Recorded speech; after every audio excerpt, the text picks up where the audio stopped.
ખેડૂતોમાં હવે રોષ દેખાઈ રહ્યો છે.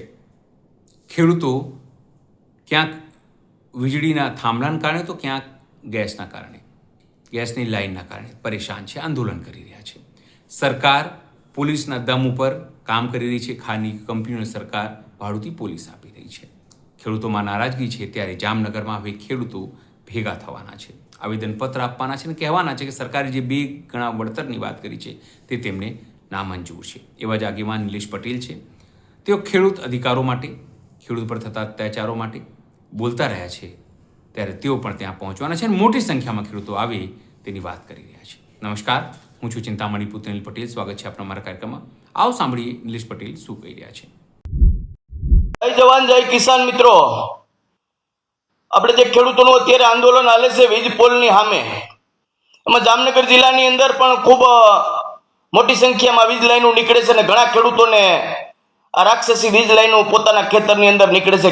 વીજ લાઈનના થાંભલા અને તાર નીકળે છે.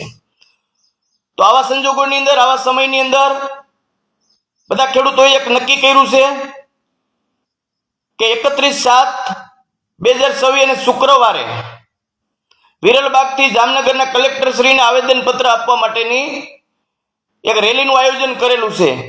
તો જામનગર જિલ્લાની અંદર વસતા દરેક ખેડૂતોને, એક ખેડૂતના દીકરા તરીકે, એક જાગૃત ખેડૂત તરીકે હું વિનંતી કરું છું કે દરેક ખેડૂતો આ રેલીની અંદર જોડાય, જેથી કરીને આપણી એક તાકાત, આપણું સંગઠન ખૂબ મજબૂતાઈથી દેખાય અને સરકારશ્રીને કાંઈ પણ ખેડૂતો માટે નિર્ણય લેવા માટેનો એક ફરજ પડે. એટલે જેથી કરીને જેના ખેતરમાં વીજ લાઈનના થાંભલા આવતા હોય એ ખેડૂતો, જેના ખેતરમાં તાર આવતા હોય એ ખેડૂતો, એને તો આ ખેડૂતોને તો ફરજિયાત આવવાનું જ છે.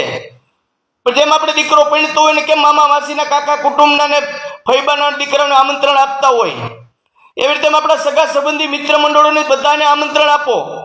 કારણ કે આજે આપણે જરૂરિયાત છે તો કાલે એને પણ જરૂરિયાત થાય. અને આ એક આજે તમારામાં થાંભલો આવે છે કે મારામાં થાંભલો આવે છે, એટલે મારા પૂરતી વાત નથી, આ દરેક ખેડૂતો પૂરતી વાત છે. આ દરેક ખેડૂતો માટેની વાત છે અને આ દરેક ખેડૂતોની લડાઈ છે. કારણ કે એવું તો ફરજિયાત નથી કે આજે આનામાં લાઈન આવે તો કાલે આપણામાં નહીં આવે. એટલે આજે જે કાંઈ નિર્ણય આવશે, સરકાર જે કાંઈ નિર્ણય લે કે જમીનના 4 ગણા આપવા, ભાડું આપવું કે થાંભલા ન નાખવા દેવા, એ નિર્ણય આપણે લેવાનો છે. પણ જે આપણે નિર્ણય લઈએ સરકાર સહમત ક્યારે થાય? જ્યારે આપણું સંગઠનની તાકાત દેખાય ત્યારે થાય. અને આપણે તો ઈ ધરતીના પુત્રો છે, આપણે ઈ ખુમારીના માણસો છે કે જંગલ ઉખેડી નાખ્યા જળ મૂળથી, આ તો હજી તાજા બીજ છે.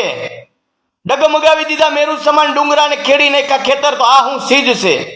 એટલે દરેક ખેડૂતોએ જાગૃત થઈ અને ખૂબ મોટી સંખ્યામાં શુક્રવારે વિરલબાગે 10 વાગે હાજરી આપી અને વધુમાં વધુ ખેડૂતો સંગઠનમાં જોડાય અને વધુમાં વધુ આપણી એકતા જળવાય. અને આ એકતા માટે જેતપુર ગામની ટીમ અને ત્યાંના જે સંચાલકો છે એ પણ મોટી સંખ્યામાં માતાઓ અને બહેનો સાથે આપણને સહકાર આપવા માટે આવે છે. અને જો એ ત્યાંથી જેતપુરથી આવતા હોય તો આપણી પણ એક નૈતિક જવાબદારી અને ફરજ પડે કે આપણે પણ એનું સ્વાગત કરવા માટે પણ રહેવું પડે અને આપણે એને સાથ સહકાર આપવા માટે પણ રહેવું પડે. આપણને સહકાર આપવા માટે જે જેતપુરથી જોઈએ આપણે જામનગર લાંબા થતા હોય તો આપણે તો નજીકના આજુબાજુના ગામના માણસો છે, આપણા આજુબાજુ ગામના ખેડૂતો છે, તો દરેક ખેડૂતો એક જાગૃતતાથી, હું તો એમ કહું છું વધુમાં વધુ સંખ્યામાં માતાઓ બહેનો પણ જોડાય અને વધુમાં વધુ સંખ્યામાં લોકો ભેગા થાય, જેથી કરીને સરકારને આપણા પ્રત્યે કાંઈ પણ નિર્ણય લેવાની ફરજ પડે.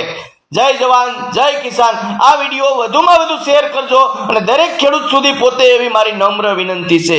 જય હિન્દ, જય ભારત. નિલેશ પટેલની વાત સાંભળીને આપણે શું લાગે છે જરૂરથી અમારા કોમેન્ટ બોક્સમાં કોમેન્ટ કરજો. એ સિવાય અમારી યુટ્યુબ ચેનલ લાઈક કરો, સબસ્ક્રાઇબ કરો, બેલ આઇકન દબાવો. સાથે અમારા નવા ઇન્સ્ટા પેજ અને ફેસબુક પેજને પણ તમે લાઈક કરો, શેર કરો અને ફોલો કરો. અત્યારે માટે બસ આટલું જ. નમસ્કાર.